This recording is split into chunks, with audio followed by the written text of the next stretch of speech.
Selamat pagi. Apa kabar teman-teman pra remaja? Kita kembali bertemu di Sekolah Minggu Online GKJ Nehemia. Puji syukur kalau pagi hari ini kita boleh kembali bertemu. Mari kita bersama-sama memuji memuliakan Tuhan. Mari kita bersama-sama menaikkan pujian kita ini.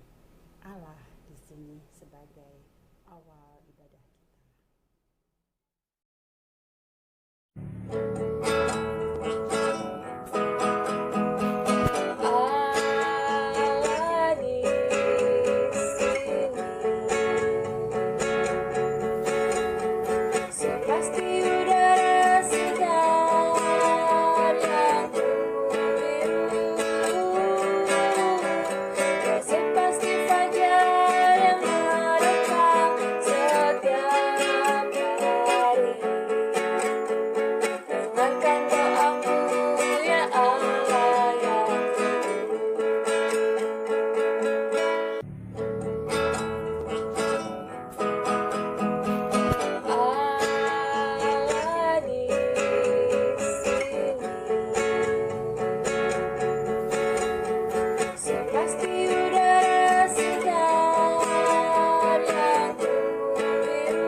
Kita akan bersama-sama mendengarkan firman Tuhan yang akan dibawakan oleh Mas Sugeng.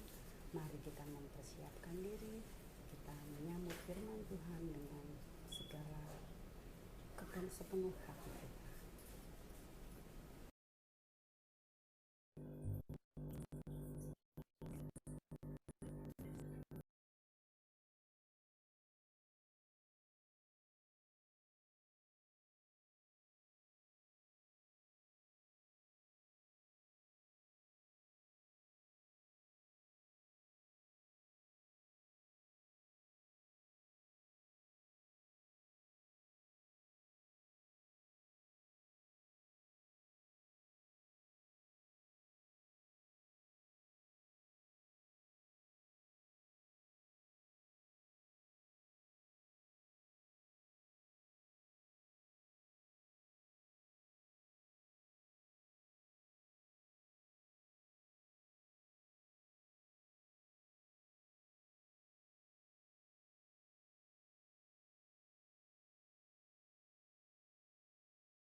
Selamat pagi adik-adik, selamat hari Minggu, salam dari rumah. Saya di rumah saya, adik-adik di rumah, adik sendiri.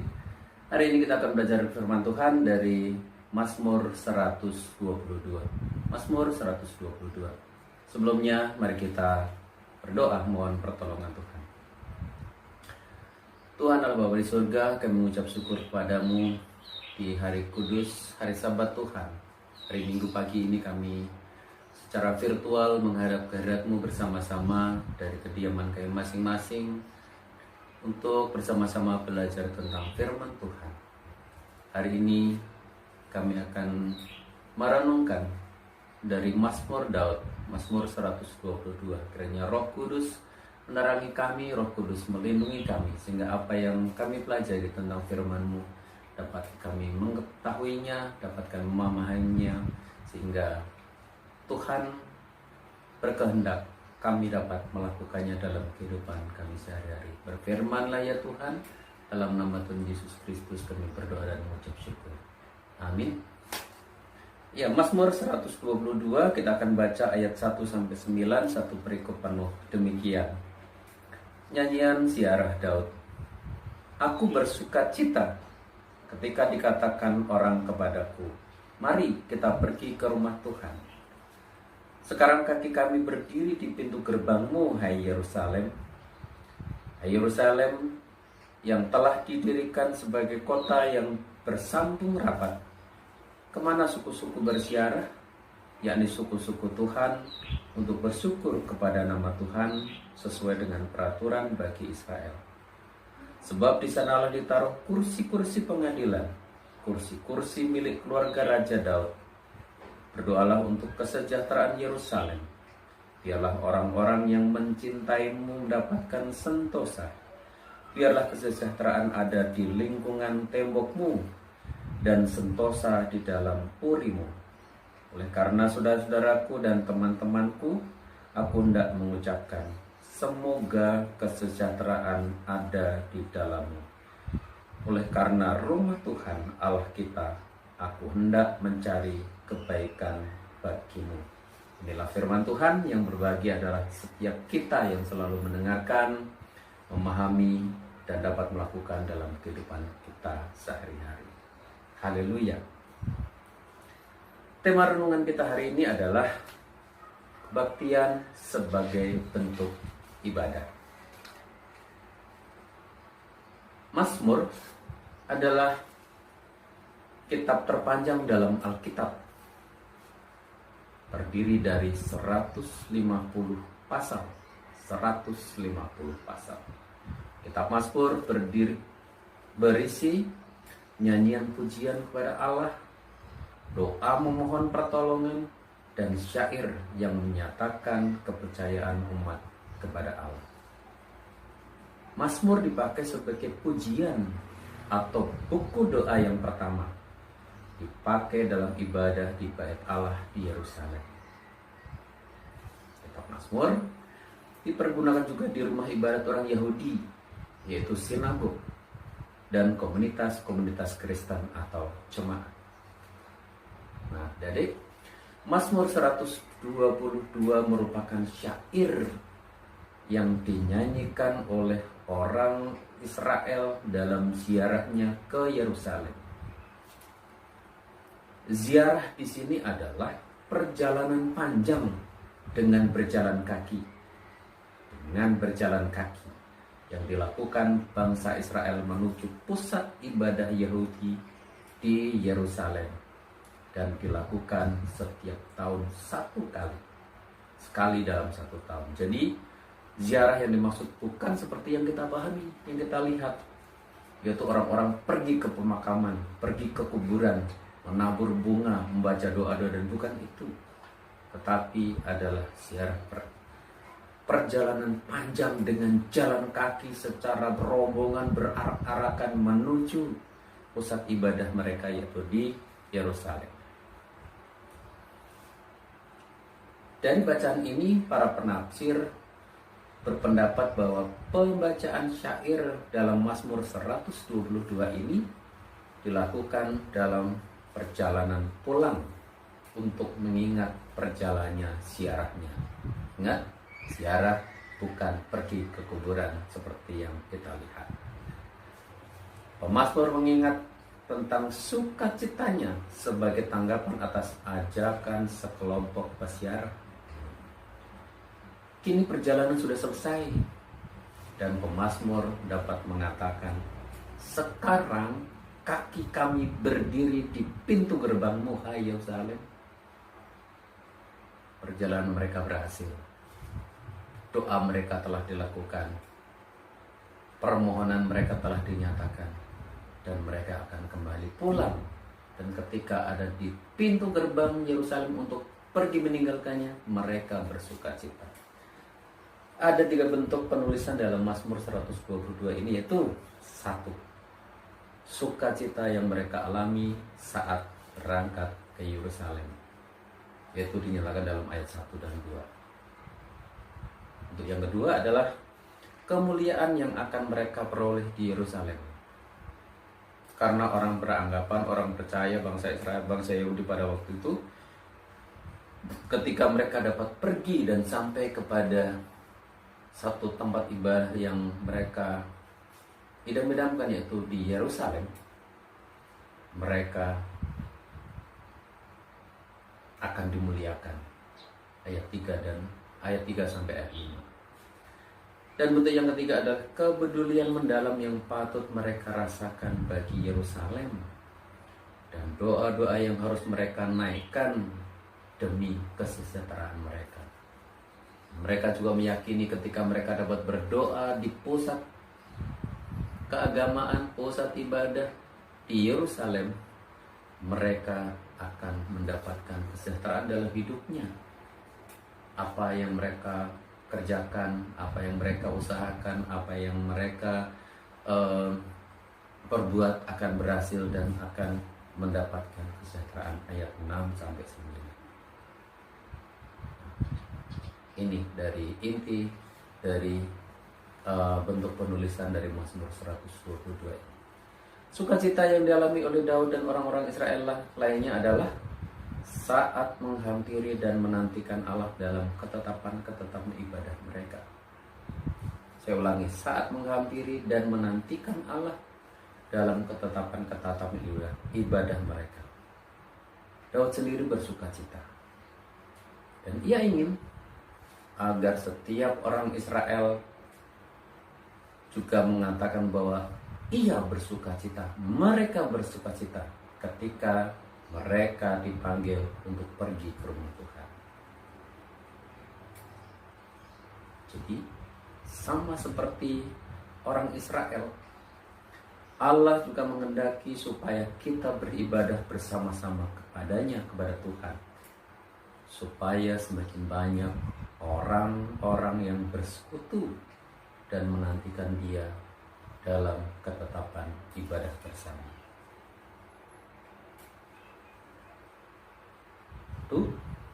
Kita memang patut menyembah Tuhan di rumah kita sendiri, tetapi itu belum cukup. Di rumah sendiri ternyata bisa beribadah menyembah Tuhan, tapi belum cukup. Kita juga harus pergi ke rumah Tuhan untuk memberi hormat kepadanya.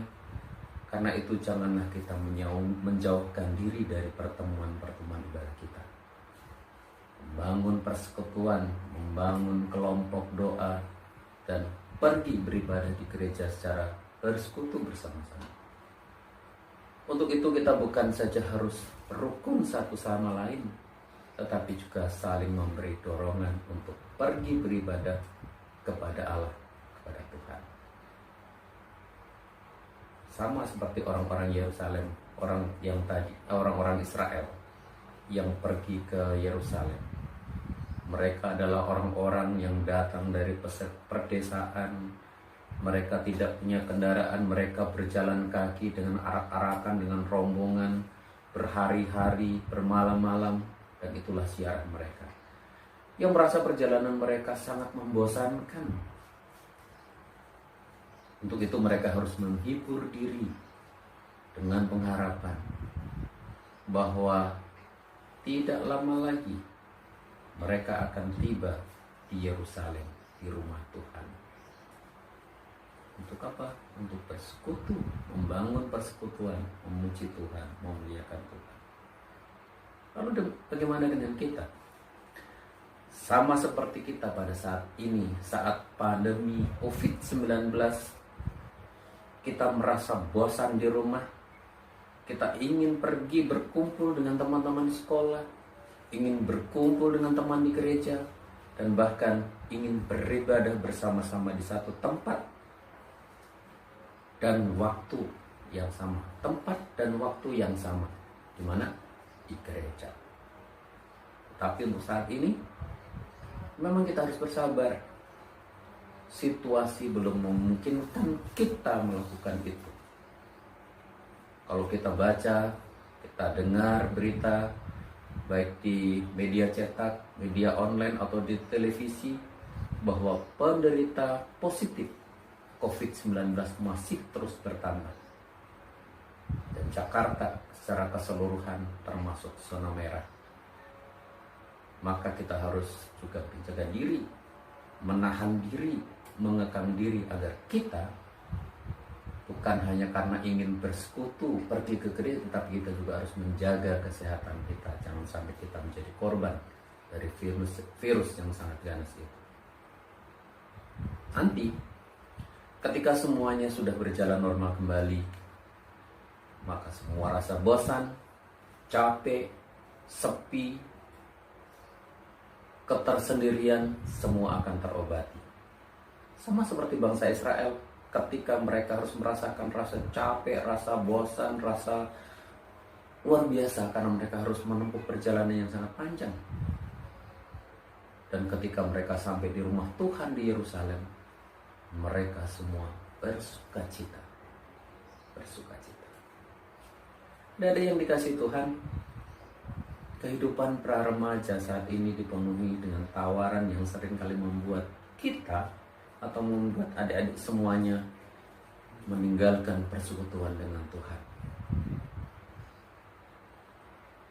Kesaksian dalam Mazmur 122 ini hendaknya mengukuhkan, memberikan motivasi, memberikan semangat kepada pra remaja, kepada adik-adik semuanya, dan saya sama kakak-kakak pengasuh yang lain, bahwa kita harus tetap memiliki motivasi untuk tetap mengikuti ibadah atau kebaktian dengan sukacita. Karena dengan kebaktian, dengan beribadah, kita dapat mengalami perjumpaan dengan Tuhan dan saudara seiman kita.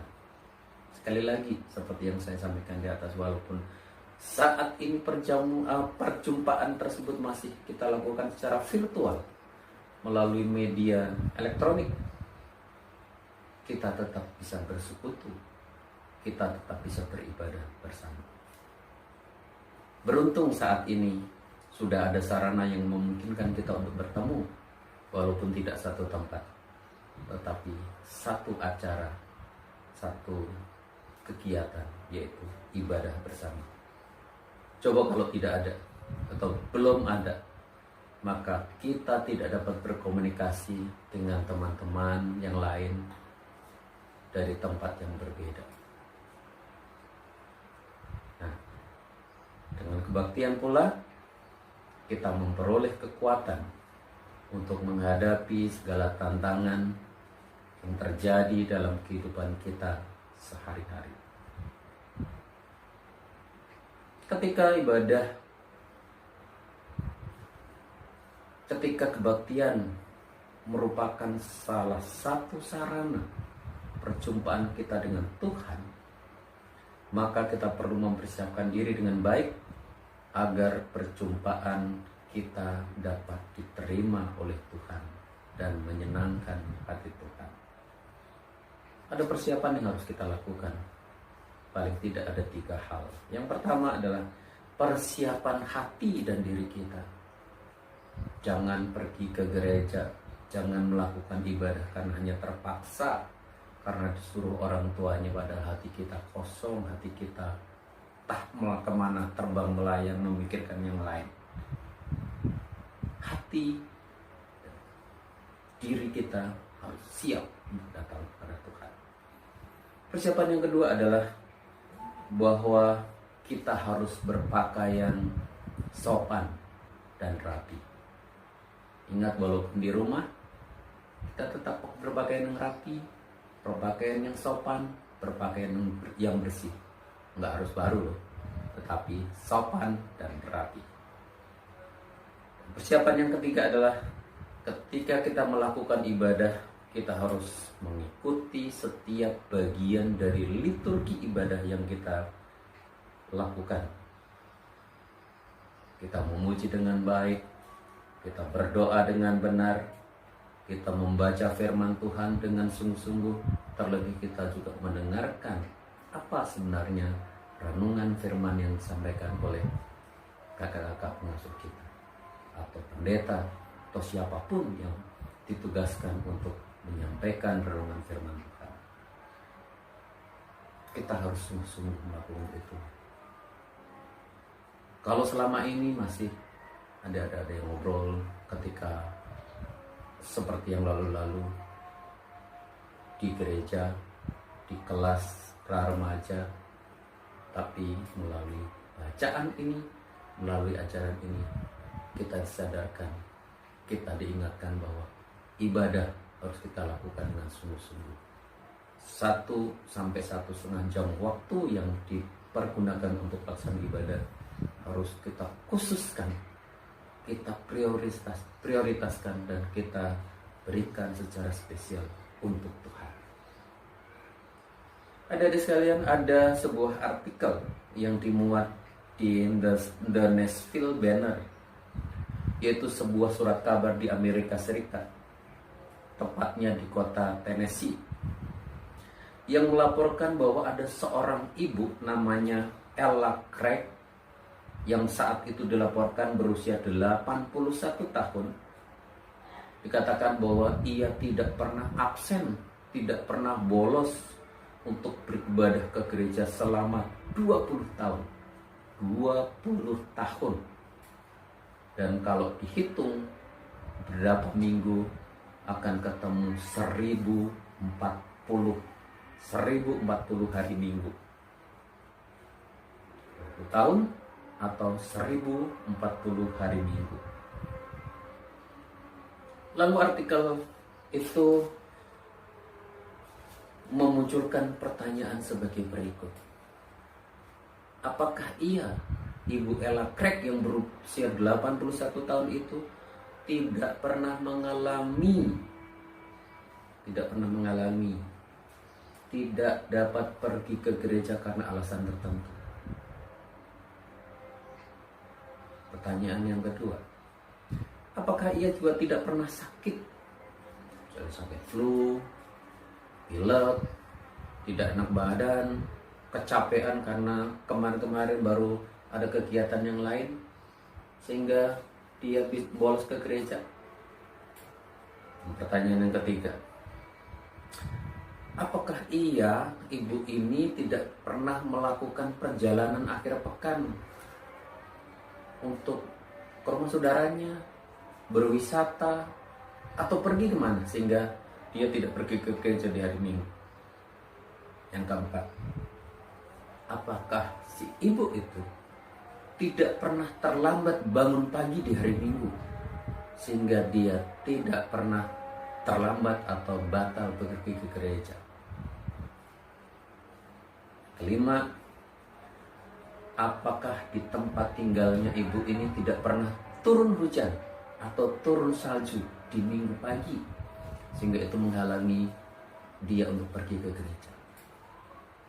Dan yang keenam, dan ini yang paling penting, apakah si ibu ini tidak pernah mempunyai teman atau orang-orang di gereja yang pernah menyakiti hatinya?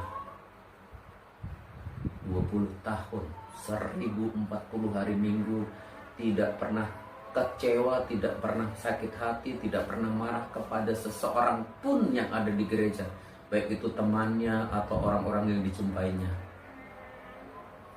Nah, 6 pertanyaan itu dinyatakan atas kesuksesan si ibu ini yang tidak pernah bolos selama 20 tahun. Artikel itu kemudian ditutup dengan pertanyaan begini. Apakah ada alasan yang dapat menghalangi Ibu Ella Craig tadi untuk tidak pergi ke gereja? Jawabannya apa? Sama sekali tidak ada. Nah, adik-adik, 6 pertanyaan yang diberikan kepada ibu tadi sebenarnya juga diberikan kepada kita. Apakah Ella Craig tidak mengalami atau tidak mempunyai alasan tertentu untuk tidak pergi ke gereja? Dan apakah kita juga mengalami itu? Ada alasan tertentu kita tidak pergi ke gereja. Apa kita juga pernah sakit di hari Minggu sehingga kita tidak pergi ke gereja? Sakit apapun. Mungkin tidak hanya sekedar flu, tidak sekedar batuk, atau tidak sekedar kecapean, tapi penyakit lain yang menghalangi kita untuk pergi ke gereja. Apa kita juga terlambat bangun pagi di hari Minggu sehingga kita juga tidak pergi ke gereja? Apakah ketika Minggu pagi di rumah kita, di tempat tinggal kita turun hujan yang lebat sehingga kita tidak pergi ke gereja? Kita tidak punya mobil misalnya, mau naik angkot jauh misalnya, naik ojek basah, naik motor sendiri juga basah, sehingga itu kan nggak enak kalau misalnya pergi ke gereja basah-basahan sehingga kita tidak berangkat ke gereja. Atau kita punya teman yang menyakiti hati kita, yang membuat kita kecewa, yang membuat kita marah, yang membuat kita malas untuk pergi ke gereja. Nah, pertanyaan itu pasti pernah kita alami dari salah satu, dari 1 sampai 6 itu, sehingga kita bolos pergi ke gereja. Jadi, jika pada hari Minggu kita tidak hadir ke gereja, padahal tidak ada sesuatu pun yang menghalangi kita, mestinya atau pasti ada salah dalam diri kita. Ya, salah satunya dari 6 pertanyaan tadi. Nah, kenapa kita bisa tidak pergi ke gereja? Kenapa Ibu Ella Craig bisa tidak pernah bolos untuk datang ke gereja, beribadah kepada Tuhan, bersekutu dengan teman-teman seiman untuk memuliakan nama Tuhan, berdoa kepada Tuhan, beribadah kepada Tuhan? Nah, inilah yang harus kita contoh. Inilah juga harus kita belajar dari si ibu ini. Apapun alasannya, ketika kita dapat mengatasinya, jangan hanya karena malas, jangan hanya karena bangun paginya telat, jangan hanya karena ada orang-orang, ada teman-teman kita yang tidak kita sukai karena mereka menyakiti hati kita atau membuat kita tidak senang. Kita harus bisa senantiasa pergi ke gereja, walau tidak saat ini, tapi nanti ketika situasi dan kondisi sudah normal kembali, COVID-19 sudah berlalu atau sudah teratasi, sudah ada vaksinnya dan semuanya mulai aman-aman saja, kita akan bangun persekutuan ibadah pra remaja ini di gereja dengan penuh sukacita, dengan ketetapan hati, dengan semangat untuk memuliakan nama Tuhan. Tuhan memberkati. Mari kita Puji Tuhan atas firman yang sudah disampaikan. Biarlah firman Tuhan tersebut bisa menguatkan kita untuk melaksanakan kehidupan kita semuanya. Mari kita bersatu di dalam doa. Allah Bapa di surga, terima kasih Tuhan atas firman-Mu yang sudah boleh kami dengarkan. Biarkan kami boleh menjadi anak-anak-Mu yang seturut dengan firman-Mu. Ajar kami untuk senantiasa taat dan melakukan firman-Mu. Dan biarlah Tuhan sendiri yang akan memimpin menyertai kami semuanya. Terima kasih ya Bapa, kami berdoa untuk kondisi saat ini. Kiranya Tuhan memberi kekuatan ekstra kepada kami, sehingga kami boleh melaksanakan tugas kami boleh melakukan dengan segala sesuatunya dengan sukacita. Terima kasih Bapa, ampuni salah dan dosa kami. Dalam nama Tuhan Yesus kami berdoa dan mengucap syukur. Amin. Nah, teman-teman remaja, demikianlah ibadah online pada pagi hari ini. Kiranya Tuhan senantiasa menyertai kita semuanya. Tetap semangat, tetap lakukan apa yang menjadi tugasmu, tetap jaga kesehatan, tinggal di rumah, dan senantiasa berdoa dan bersukacita. Sampai bertemu minggu mendatang. Shalom. Dadah.